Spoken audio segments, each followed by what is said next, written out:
pace, fast games, and it should be very enjoyable for people to watch.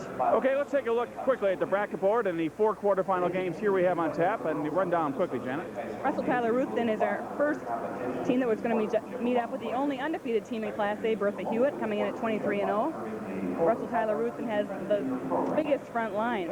In our second game this afternoon, we will have Waseca, the only returning team from last year's field, facing up against Crookston, the team that knocked off defending state champion Norman County West. Okay, looking at the action tonight, there is the LeSueur against De La Salle. This is the game everyone's talking about, at least in the media. Very much so. LeSueur is probably the pre-tournament favorite. They return many of the players that were on the 1986 state championship team. De La Salle, a very quick, offensive, high-powered team as well. That should be an excellent matchup. And in our second game, we have Southwest Minnesota Christian against Big Fork. Okay, if you were with us last week, it was a week full of surprises in the girls. We'll see what happens with the boys. And once again, we present wall-to-wall basketball, AA at Williams Arena. And over there is Ted Robinson and Jim Gillen. Teddy? Thank you, Gilly. It's nice to see you back here, buddy. Feeling all right? It's good to be with you, Ted. And, yeah, everything is healed up, and we're looking forward to 3 exciting days. All right, now today, our first game, Wilmer against Rocori. Rocori's the only unbeaten team coming into this Class AA tournament. And 2 of their victories have come against Wilmer during the regular season. That makes it tough because they were both close ball games, and I think Coach Mike Hansen of Wilmer is going to have a little easier time getting his kids ready than is the unbeaten coach from Rocori, Bob Brink, trying to make it a 3 in a row over Wilmer. All right, as you can see in the top half of our bracket, our second game today, St. Thomas against Colclay. St. Thomas comes in to the state tournament with a losing record. Yeah, they were 7-13 going into the regional tournament and put 4 victories together, but against good basketball teams. So they're playing well. Colclay, another Cinderella, because they came through as a 3rd seed up in that Section 7 AA. And then in the evening bracket, 4 schools that haven't been here before, Apple Valley and Osseo, and Forest Lake and Robbinsdale and Armstrong. So there'll be plenty of enthusiasm from those people. And St. Thomas will be the one team that's going to show us the 3-point basket. They use it as one of their real specialties. The bands have been nice enough to cooperate. We have to let them get back and play. We have to dry out. It's wet here at Williams Arena. And let's go back down to Perry and Janet at the Civic Center.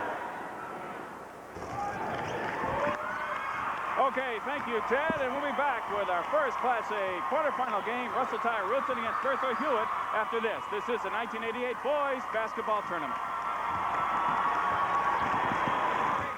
What can I do for you? I'd like to apply for a loan. Name? Chuck. What do you do for a living, Chuck? Well, I have a little...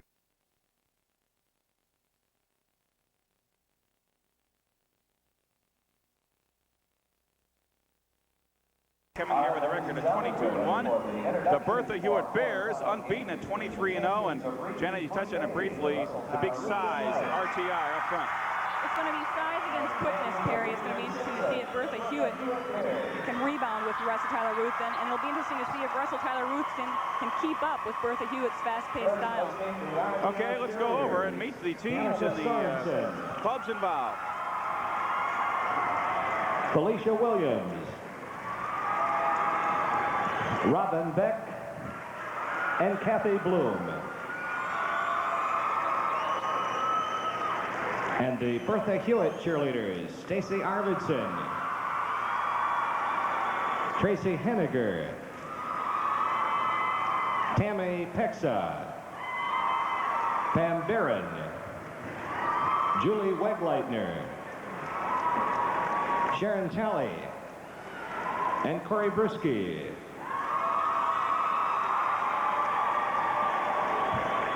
And now let's meet the night reserves. First, 5'9" junior guard, number 10, Darren Hines. 5'11" senior guard, number 12, David Van Eck. 6'2" junior forward, number 24, Tim Wartner. 6'2" senior forward, number 30, David Haroldson. 6'3" freshman forward and guard, number 40, Todd Bauman. 6' senior forward, number 42, Jeff Minette. 6'5" freshman forward and center, number 44, Lee Rude. 6'2" senior forward, number 50, Jeff Kaler. And 6'4" senior forward and center, number 52, Kerry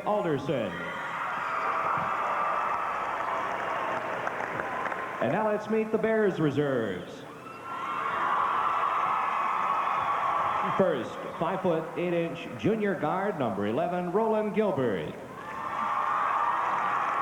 5'11" junior guard, number 15, Tom Meyer. 5'9" senior guard, number 25, Craig Henniger. 5'9" senior guard, number 31, Brett Bastian. 5'11" junior guard, number 33, Troy Capan. 5'10" senior guard, number 43, Dan Ward. 6'3" sophomore center, number 45, Ken Kendall. And 6 foot senior forward, number 55, Wade Nibby. And now, here are your starting lineups. At forward for the Knights, 6'4" senior, number 32, Jeff Brose. At forward for the Bears, 6'3" senior, number 51, Mark Detweiler.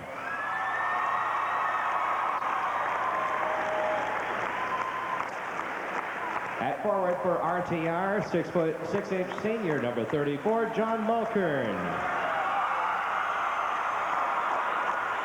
At forward for Bertha Hewitt, 6 foot junior, number 35, Pat Picorni.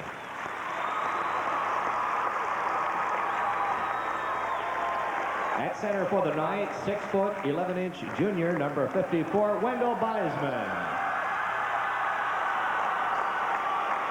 At center for the Bears, 6'3" senior, number 41, Corey Sandberg. At guard for RTR, 6 foot senior, number 14, Bob Schuler. At guard for Bertha Hewitt, 5'10" senior, Paul King.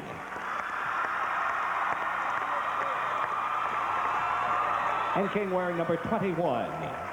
At guard for the Knights, 6'2" junior, number 22, Troy Bauman. At guard for the Bears, 5'10" senior, number 23, Lonnie Stokes. And the head coach of the Knights is Ray Riley. The head coach of the Bears, Dick Fink. Your officials for this quarterfinal game, Tony Bardovich and Greg Rathbun. And now, ladies and gentlemen, we ask you to please stand and honor America as the Russell Tyler Ruthven High School Band, under the direction of Chris Miller, leads us in the singing of the Star-Spangled Banner.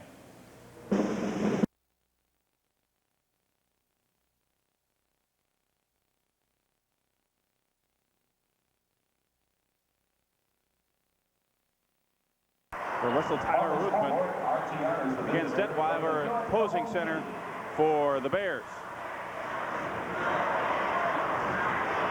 Well, we talk about the size of the Knights. For Bertha Hewitt, they certainly put the ball up a lot. 6 times this year, Janet, they have put over more than 80 shots a game, so they certainly can run and gun, and it will be interesting to see what kind of tempo they play here this afternoon against the height advantage enjoyed by RTR.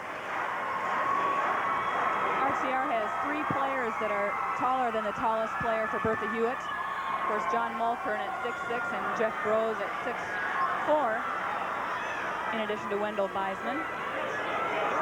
There'll be Corey Sandberg jumping up against Beisman. And we're up with boys basketball, Class A quarterfinal game, and the possession controlled by the Bears of Bertha Hewitt. Inside they go, the shot taken. Missed there by Sandberg. The rebound hauled down by Mulkern. And here come the Knights. 22-1 on the year. They will be the visiting team wearing white. The Schuler into the corner to go to Mulkern. Bertha Hewitt, as expected, is matching up in a 2-3 zone to try to clog the middle. There's the outside jumper by Bob Schuler. Well, the three-pointer is the team to lead. Inside in the drive, Sandberg goes. He hits for 2. Nice drive and penetration down the line by Corey Sandberg. Averages 18 a year. 18 a game for the year. Look for Corey Sandberg to play a very big role in today's game. With the Hewitt coming out man-to-man, full court pressure, but dropping back into that 2-3 zone. They're going to need to try to keep an eye on the outside shooters in addition to trying to clog up the middle. It's really tough when you play a team that has both the inside and outside attacks. Well, inside they go, and the shot is taken there, and the gypsy doodle by Bauman and hauled down for the offensive board by the Knights. They set it up again.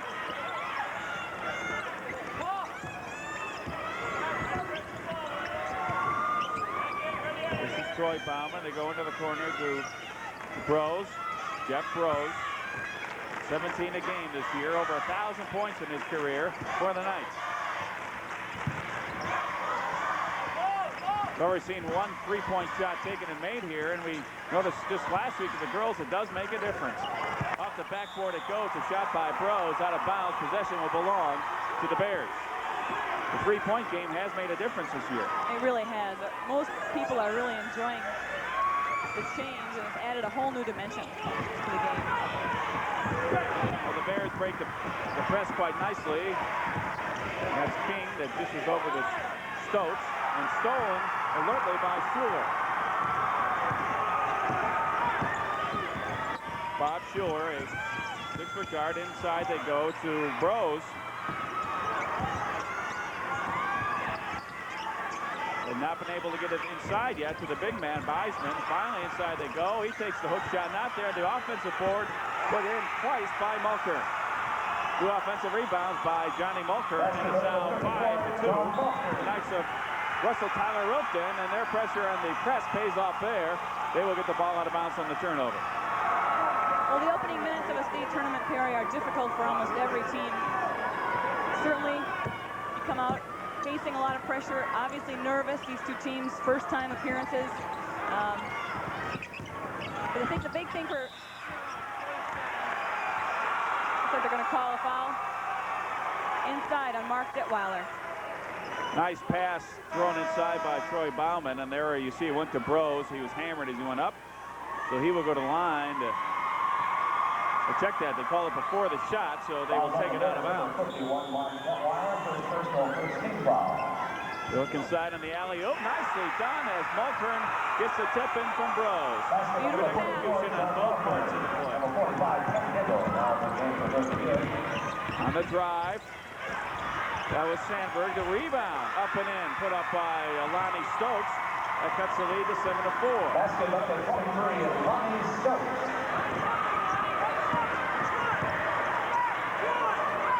Well, Bertha Hewitt might be a little shorter, but over the season, Janet, they out-rebound on the offensive board their opponents by 170 rebounds. They are so intense, and I think Dick Fink, I know, has them trained fundamentally to know that you have to check out people each and every time. Well, they have the reach and foul there on Ken Kendall, who was checked in the lineup for the Bears. Ken Kendall getting to see some action early. At 6'3", they're going to need his strength inside. Okay, we'll take a break with the Knights leading at 7-4. This is the 1988 boys basketball.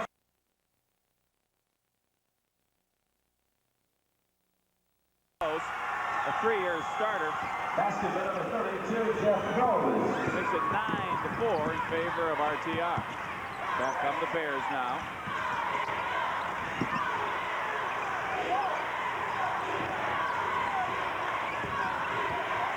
Paul King inside, and it's taken away there cleanly, they say, and they will go back to the Knights, and they will set it up. Bertha Hewitt having some early difficulties. I think, Perry, that it's going to take them a while to adjust to playing against a team of this size. Well, there you see the size paying off for the Knights. They went inside to Weisman, and he put him in off the glass. Weisman also taking the out-of-bounds pass at 6'11". He's a difficult person to throw around on the inbounds to Bertha Hewitt. Well, they call jump ball, and on the possession, the arrow points to RTR. Bertha Hewitt comes here unbeaten, 23-0. This is their first state appearance, their first unbeaten season, and their first district championship, in fact, since 1945. It's been a long time since they have won. And the ball thrown out of bounds here. They're looking for the alley-oop. Now checking into the lineup for Bertha Hewitt, which is a pretty strong bench, is Brett Bastian. With 31, and they'll break the press neatly, and it's Bastian with the basketball. He holds up, nice feet underneath. The double pump and put up and in there by Kenny Kendall. Nice look there by Brett Bastian going inside. 4:20 remaining first quarter final game. 1988 boys tournament Class A.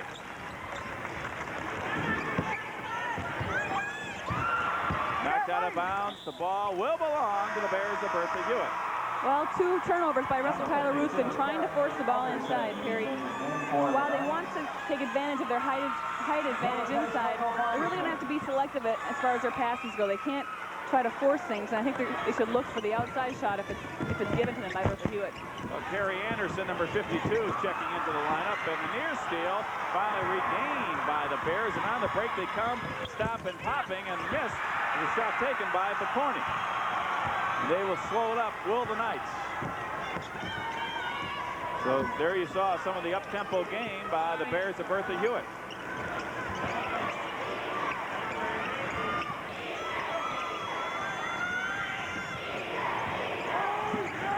Knights have taken their tall man, Meisman out. The three-point try made by Bob Schuler. So Bob Schuler showing he can do the job from long range. Well, Brent Bastian just went down to help out inside, and he got burned on the outside jumper. Good job by Russell Tyler Ruthven.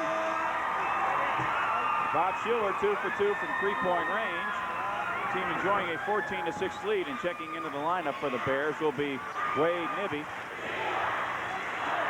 Look at it again. We talked about the three-point play, and he doesn't hesitate at all. RTR doing a nice job of recognizing that the top guard had floated down the baseline to help out inside, opening up the outside. Good recognition. Well, they work around the zone. This is Nib with a shot, and he hits it. That's the way Nibby comes in, and it's his first attempt. He's a 6-foot senior.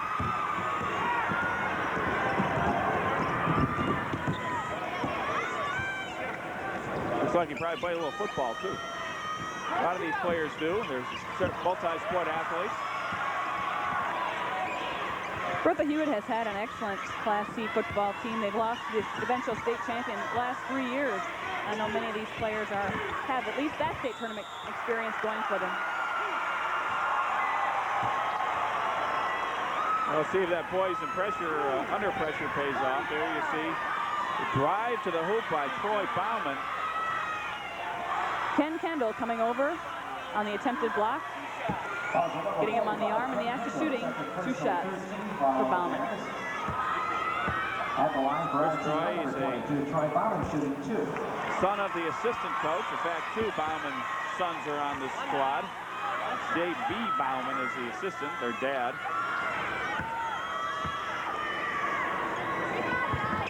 And makes 1 of 2, and it's 15-8 with Russell Tyler Ruthven on top. 4 from the St. Paul Civic Center after this break. This is the 1988 boys basketball tournament. Here, whooping it up. The Bears and the Knights. We talked about Bertha Hewitt and Class C in football. They've lost to the eventual champion last 3 times, so fine athletic tradition there. And now they're behind, though, in basketball, 15-8. And the steal put up there alertly by number 52 is Kerry Alderson, who's checked in. So the press paying off there. Good pressure defense by the Knights. This time they break it down. The break all alone, and for the layup is Kendall. Kenny Kendall alone under the basket, and they break the press for an easy 2. Well, I think if Bertha Hewitt can get beyond that initial trap, they'll be okay breaking the press. That initial trap, though, Perry, when the players are so tall from RTR, difficult to see over them. Well, they call a double dribble on Jeff Brose.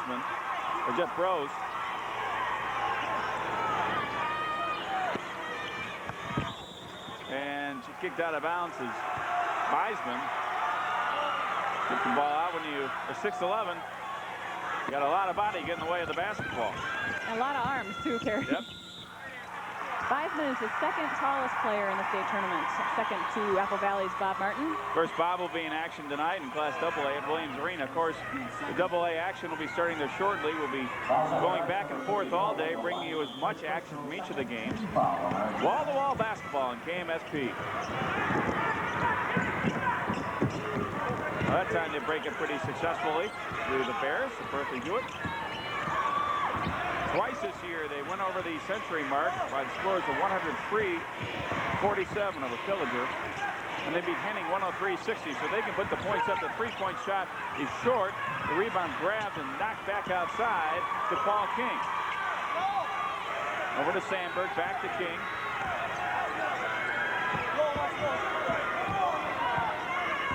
Paul King, three-time all-conference. He was the quarterback on their football team. Now he's quarterbacking the basketball club. He drives, nice feed inside. Nice dish off. It went to Kenny Kendall, and he was fouled on the play, and he will go to the line to shoot a pair. Well, Paul King doing an excellent job at point here, using his quickness, zipping that bounce pass through the defense into Kendall. Shot didn't go, but they got the foul. Bertha Hewitt cannot afford to try to shoot over Russell Tyler Ruth, and they just don't have the height. And it's going to take some similar maneuvers that Paul King just demonstrated to free up some of their defense. Penetrating, getting a couple players to take you, good ball movement, quick passes, ball reversal, both sides of the floor. That's the way they're going to get open shots and be able to free themselves up and prevent themselves from having to try to shoot over the height of RTR. We talked about the offensive rebounding ability. That was Nibby with there, and then that was Nibby missing the three-point opportunity. So the Knights have the basketball, and they lead it with 1:05 remaining here, first quarter. They go up for the alley-oop inside to Beisman off the glass. Awfully tough to stop that. Good execution on both ends of the alley-oop, and Beisman laid it softly off the glass for the bucket. 19-11. From outside for three, a little bit short, and knocked out of bounds there by Nibby. So the Knights of Russell Tyler Roten will get the basketball. They already own the lead by 8.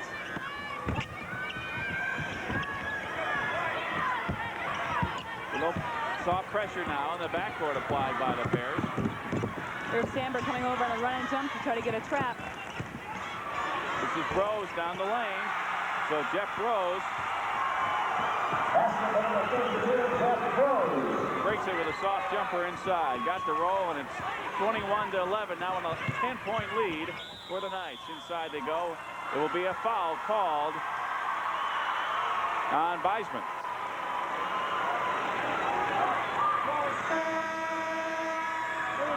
So Wendell Beisman, that is the second foul. That will be the 4th for the Knights. Number 54, Wendell Beisman, second personal 14 foul.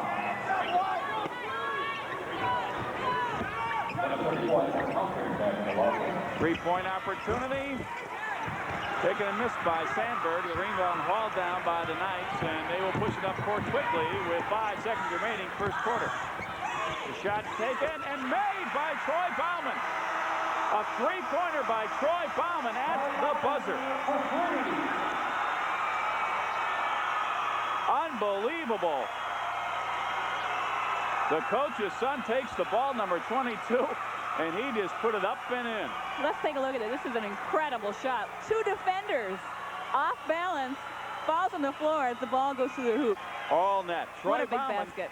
So they have 3 3-pointers in that first quarter, and they enjoy a 13-point lead. At the end of one, it's Russell Tyler Roofton 24, Bertha Hewitt 11.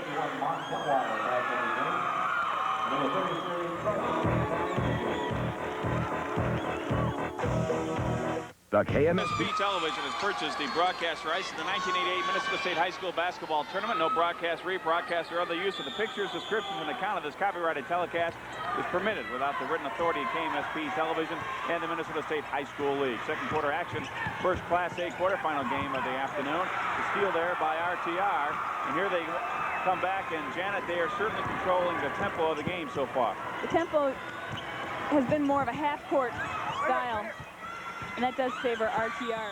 Bertha Hewitt is a fast-moving team, and they are going to need to try to get the ball up the court quickly, I would think it would help to try to beat Russell Tyler Ruthven up the court. Obviously, when you have those big players, Bertha Hewitt's speed should work to their advantage if they can get the tempo going in their favor. Well, as one opponent coach said earlier this year, if the Bears take longer than 9 seconds to shoot, they're stalling. So they like to push the ball up court quickly. This is Schuler. He is now 3 for 3 from three-point range. Bobby Schuler.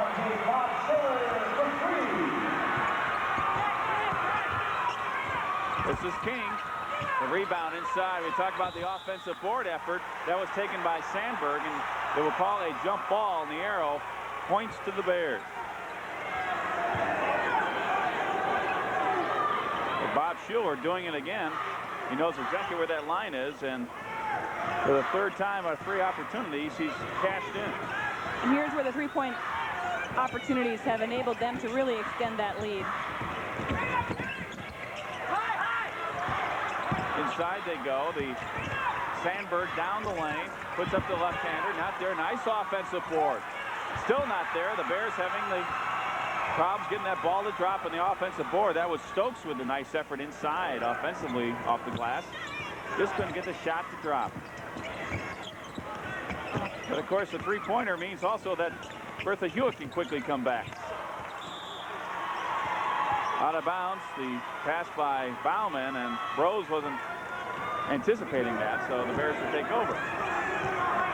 27-11. RTR in front. The three-pointer hits it. That was Paul King, so just like that, they cut that advantage down to 13. Paul King, the team's leading scorer, coming in at 20 points a game. Showing his quick hands, almost coming up with steal there. Bros will kick it back out front, and they'll set it up. Patient with their offense. They're looking inside for Bros. This is Mulkern in the corner with the basketball. Back they go to Bauman. Nice pass inside to Bros. He puts it off the glass for 2. Nice execution of the offense. Bros came from the weak side, flashed him in the middle, showing himself as the master. That's what they call him at RTR, the master. Well, I heard someone yell short, but it wasn't. As Capan put it in. Troy Capan, 5'11" junior. One of those players first off the bench for Coach Dick Bates. They got a good depth on the Bears squad.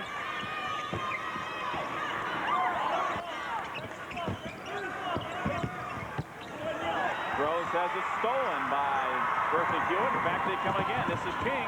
Spins around, takes the shot, and misses. The rebound hauled down there by Rose, and the foul on number 51, Detweiler. Mark Detweiler, the 6'2" senior center.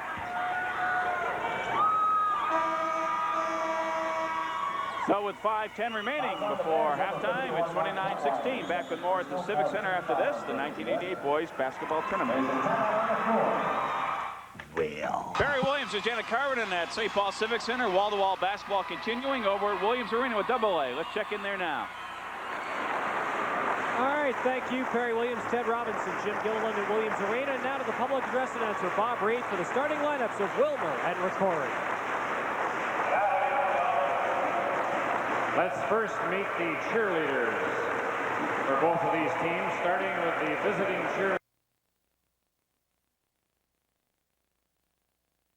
Williams Arena after this. Russell Tyler Ruthven maintaining a 12-point lead. The Bears made a couple of runs. They closed to within 8, but each time the Knights have answered the challenge and extend the lead back up to double digits. Jeff Bros has been leading the way for Russell Tyler Ruthven, hitting some key three-pointers that have kept Bertha Hewitt out of reach. Okay, we'll take a break. This is the 1988 boys basketball tournament. Points in the season. They trail this Class A quarterfinal game by 12, and to the line for the Knights will be John Mulkern. In fact, Bertha Hewitt, the kids bought state tournament tickets more than a month ago, so they were confident they'd get here, and indeed they did. They're wearing the dark uniforms, blue and white, and in the white uniforms, Tyler Ruthven, their lead now 14.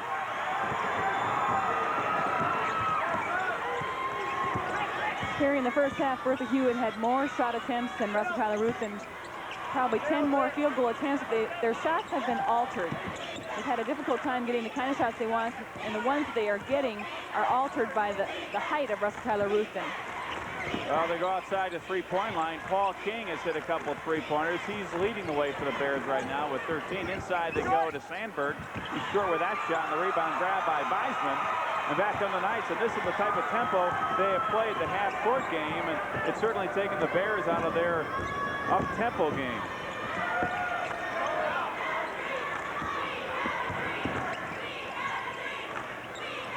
RTR, their first year as a school. It's 11 towns and 4 counties, 10 miles apart between the cities. Quite a rivalry, so this will indeed kind of bring them together. The basketball team has this season, 22-1. One loss was to Gallatin, which they avenged in the district for their 1-point victory.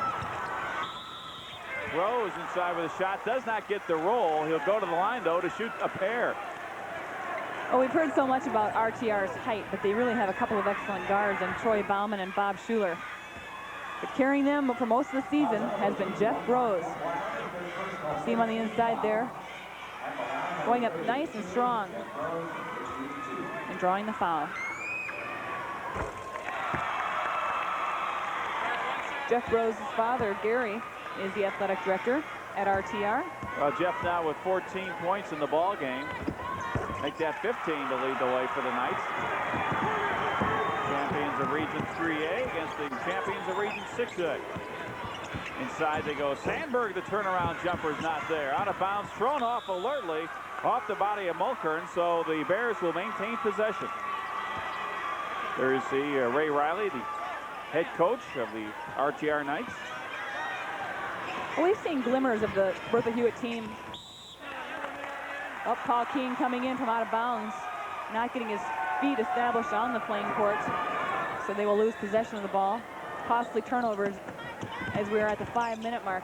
Down by 16, Bertha Hewitt's going to have to look for the three-point shots. Paul King has been hitting those shots, and hopefully for their sake they can get their defense going, their man-to-man defense, and really start putting pressure on. They have an uncanny ability to come up with steals. They're going to have to pull out all the stops here if they're going to make any kind of a run. Well, there's the RTR. They certainly will slow it up and play their type of game and kill some time off the clock. And foul committed. By the way, the winner of this game will face the winner of our second quarterfinal game coming up here. That will be between Waseca at 21-3 against the Pirates of Crookston at 20-5. And don't forget the games tonight, LeSueur and De La Salle at 7 o'clock, and Southwest Minnesota Christian against Big Fork. That will round out our Class A quarterfinal field. But to the line with 15 points already to his credit is Jeff Rose. Now 16 in the ball game. Good all-round effort so far by RTR. They've done the job inside, but outside, as you mentioned, guard play, particularly the big three-pointers by Schuler in the first half. And Troy Bauman has done the job on three-point range. And the ball thrown out of bounds, and it'll go back to the Knights. So that's certainly, every possession is critical for Bertha Hewitt. You don't want to give up the basketball without at least taking a shot. Bertha Hewitt looking a little bit frustrated. I think perhaps a little bit intimidated by the height of RTR.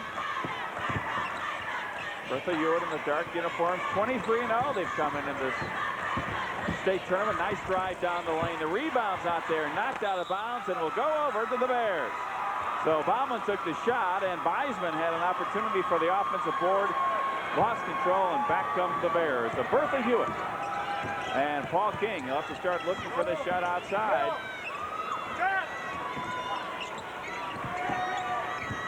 Here's Paul King.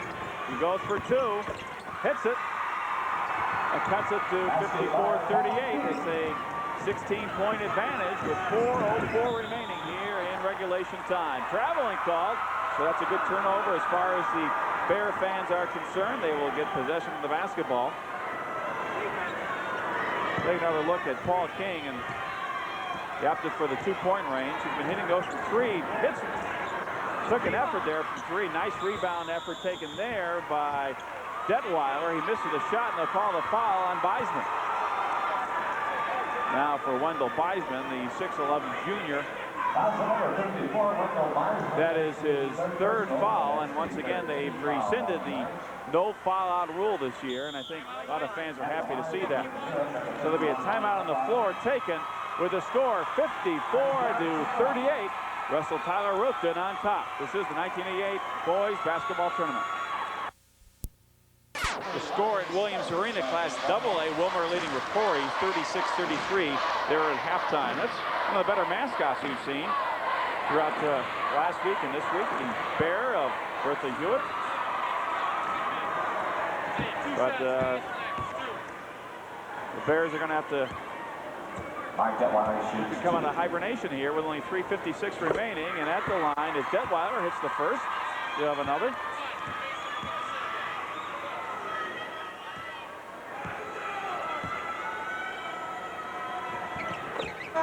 So Mark Detweiler hits a pair, and checking back into the lineup will be Lonnie Stokes for Bertha Hewitt, and checking out will be Detweiler.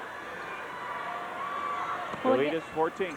Excuse me, Perry, again with the three-point shot available to Bertha Hewitt, and knowing how quickly they can score points. 14 points in 4 minutes is a very real possibility. Well, we saw Paul King hit a couple three-pointers here in the second half to make a brief run, but this is the type of offense we expect to see now as they go inside to Beisman. They'll look for the easy layup, and they got it there by their 6'11 junior center. The three-pointer taken, missed, and the rebound hauled down by Multern and thrown out of bounds and saved there. Right in bounds it goes to Kendall. So Ken Kendall alertly grabs the ball and cuts the lead 56-42.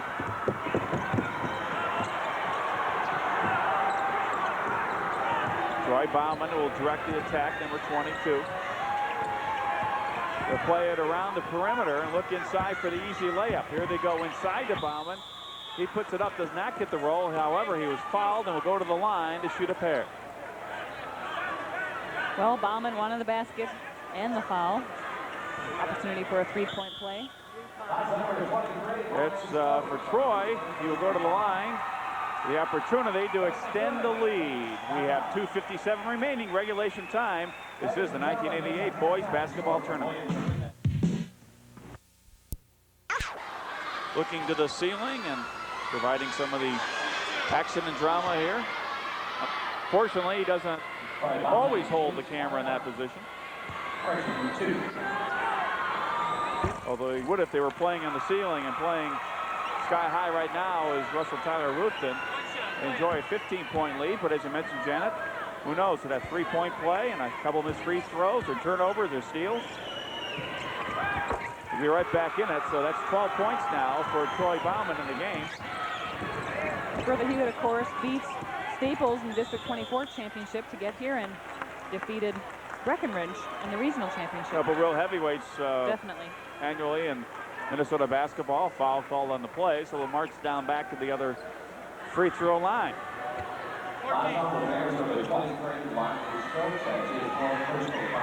Well, the Christmas lights in the town of Tyler have been on throughout the tournament. They're going to stay on at night, obviously, and while the team keeps on winning, kind of a good luck charm.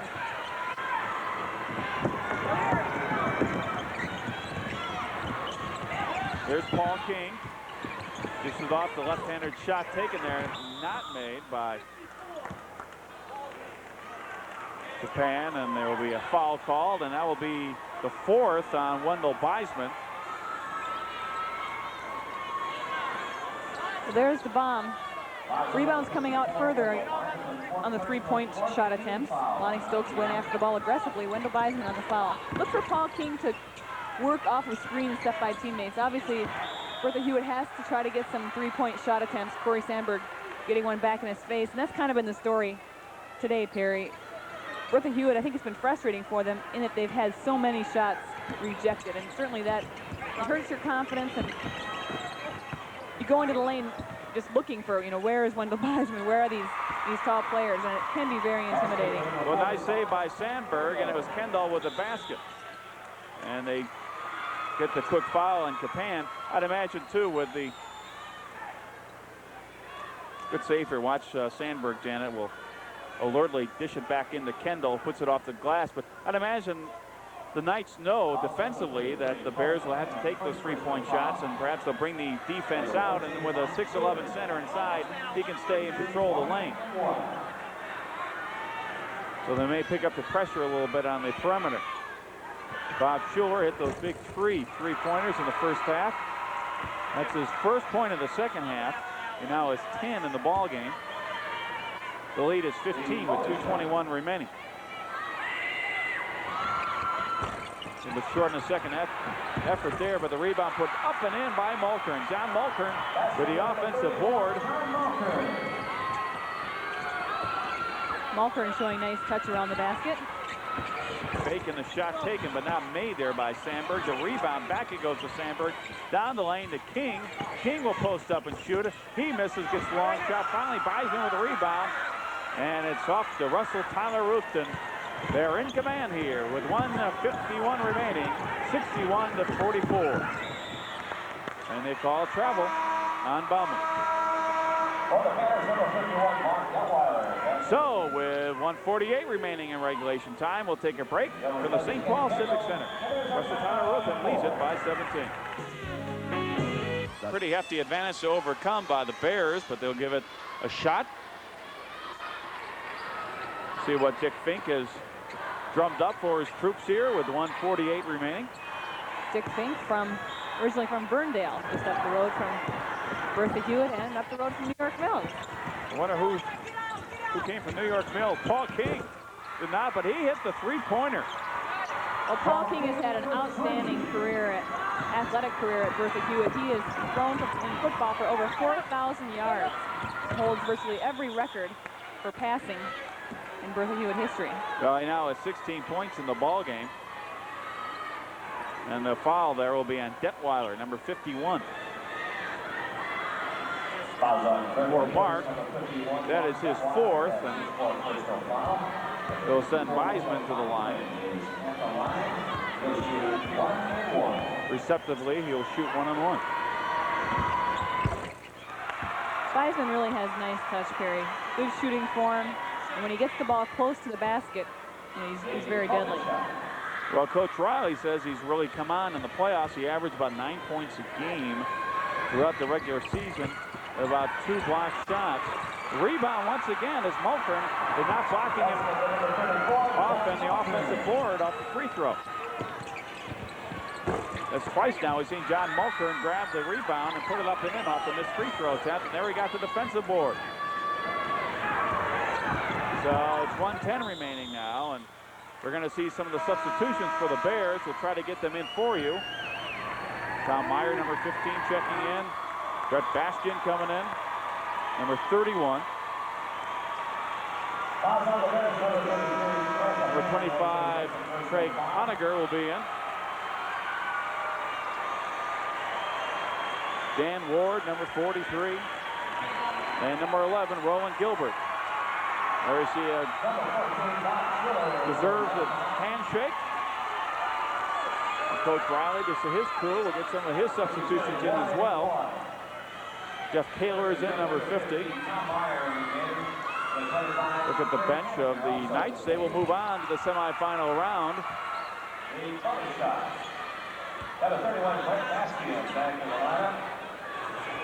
They'll play the winner of Waseca and Crookston coming up next here at the St. Paul Civic Center.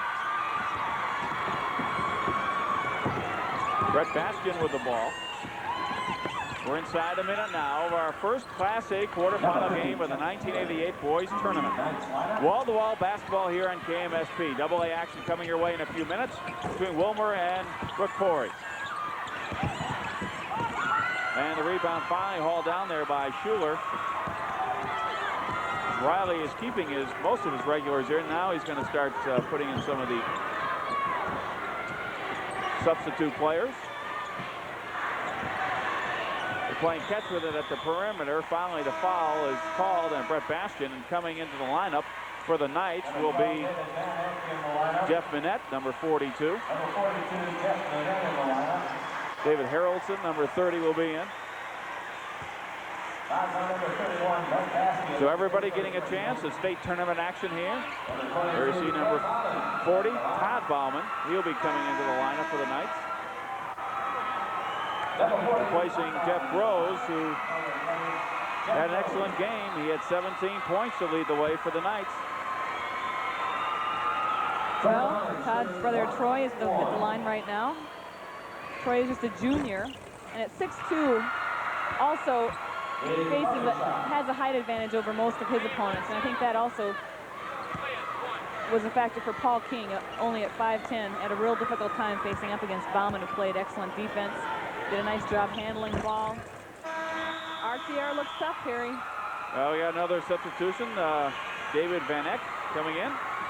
Yeah, they do. They played a good all-round game. They hit those shots outside early, which opened up by Schuler. The three-pointers open up the lane a little bit for Rose and Beisman. The three-pointer taken and missed by Baskin. It goes out of bounds and will go over to the Knights. But certainly Bertha Hewitt, a great season for them, and it's not over. They have the consolation game to look forward to. That will be tomorrow morning, 8:30 at St. Thomas College. So congratulations to the Bears for a great season. And they just didn't get off to a good start, Terry. They didn't show us the kind of defense and aggressiveness that they had played all year, and they just couldn't get into their kind of ball game. Starting out a little bit slow, and it was a long and large uphill climb. Well, that will do it. The game is over. So on your bracket board, pencil in the name of Russell Tyler Roofton, the Knights advancing to the semifinals with a very solid 69-47 victory over the Bears of Bertha Hewitt here at the St. Paul Civic Center today. The Knights came in at 22-1. They are now 23-1, and it's on to the semifinals. Back with more at the St. Paul Civic Center after this from the boys basketball tournament.